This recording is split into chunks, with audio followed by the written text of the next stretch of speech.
Okay, well, I've been hearing people talking about the project already, so let's get into it. All right. What does the title "Motion Sickness" represent? The motion sickness represents I'm gonna say this in a way that everybody can understand this. We can listen, we can all be friends and we can all be buddies as long as we're all in this shithole together. Right. But the minute one of us step out the shithole and get some motion, then you paying attention to what's going on. You start seeing things, start seeing funny things. So we and it's always either best one or it's always either maestro or somebody coming up with these crazy ideas and everything. And I think I could be wrong, but I believe it was best one that was like wow. Because see, first of all, IVM they run my page. They IVM manages my brand. So they run my page. So they're seeing in real time how my real friends are are not hitting the like button and not and really doing funny business. It look like it's not being all in with me, like I'm all in with them. You know what I mean? Right. And Right. so, Right.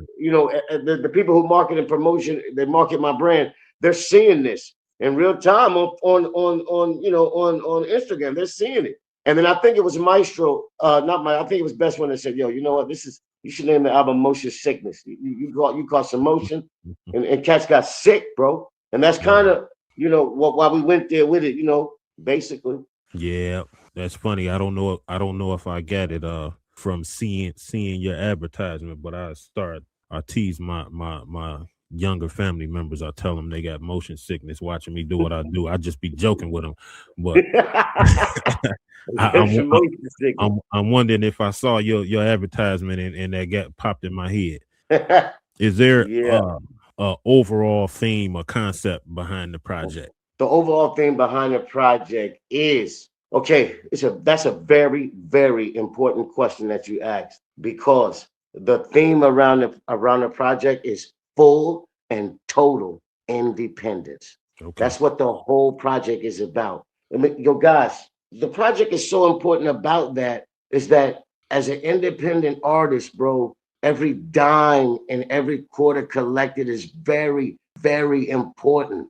And guys, we have to think about our art and how we feel about it and what we're willing to do to protect it. This is serious art, bro. This is not a game. And my thing for Cydney Poitier has always been I'm keeping the OGs. But this particular album, Motion Sickness, if you're an independent artist and you're not prepared to go places and do things on your own dime to get to a bag, you shouldn't call yourself an independent artist. My contribution to this city has been nothing but stellar. They've seen consistency from me forever. Every interlude on this song, on this project, is about that. It's about independence and not using words loosely, bro. You're not an independent artist because you stand behind your computer. You're an Right. independent artist when you get outside and when you get on planes and when you get on trains and when you get on buses and boats and you go try to make a difference. This is an independent artist. If we've used that word loosely, that is the premises really of the entire project. Is protecting your art. And stop using words loosely, man. There are people that have graduated to that. They weren't there in the beginning. They have graduated to becoming an independent artist. See, the Right. problem is, bro, is the accessibility to music is so easy that everyone thinks that they can do it. I Right. came in the game at MPEX 456, 456. That's 2-inch reel. You're not a guy you're not gonna have everybody's not gonna have the money to go and record on 2-inch reel. Right. But today you can go on Team and you can buy a full-blown recording studio in your house for $160, bro. And now you thinking you can really do this, bro. Right. I got vinyl from 1994. I've been making records a long time, and I done made some hit records, and I done sold a lot of records behind what I know. But the accessibility to music is too accessible for everybody, and this is not for everybody. So the Right. main focus is around this album is full independence, bro. You know what I'm saying? Stay down until you come up. You know what I'm saying? And if you're not prepared to go and get things and face these challenges on the independent level, then you shouldn't call yourself an independent artist. That's what, and all of the slides are from like, the interludes and the intros and outros from this album are from like live events that happened in 2025. Like the Hair Podcast. There's an interview on the Hair Podcast. We use some of that in the interludes. The Yeah. outro, which talks about independent artists, the same thing. So the interludes and the intros and the outros are sequences of events that really happen. So this album is very directed. It's put together well by my producer Best One, and it's put together very well. It tells the story of independence and what we trying to do here, man. Because, bro, I mean, I don't know about y'all, but I mean, the place where we keep our money in America, the place where we keep the money at, they just canceled the penny, right? Right. Think of there's no more penny. So they just Right. canceled the penny. So think about this, artists, for a minute, artists. Just think about this. All independent artists, think about this. If the place Fort Knox, where we keep our money at and our gold, if they just canceled the penny and Spotify's offering you 0.0.03, well, then you do the math. They've already canceled the penny. Well, ain't that canceling the penny twice? Right. That's crazy, bro. Right. So, bro, this is art. And you got to get boots on the ground. And that's what this album teaches. It don't just teach, trust me, the beats on this album is fire. Beats from Dirty Bakers, beats from Maestro, beats from Best One, beats from DJ Heron. This album is stellar. Trust me. But the concept behind it is full independence, man. You're not making a play, sitting behind your computer, bro. You're not. Right. You got to get out, boots on the ground. It's full independence. And that's what it's about. Right. Yeah. I agree 100%. I see you out here moving. Another person I see moving a lot is my guy up in Canada, Ayo Biggs. I see him all over the place making moves.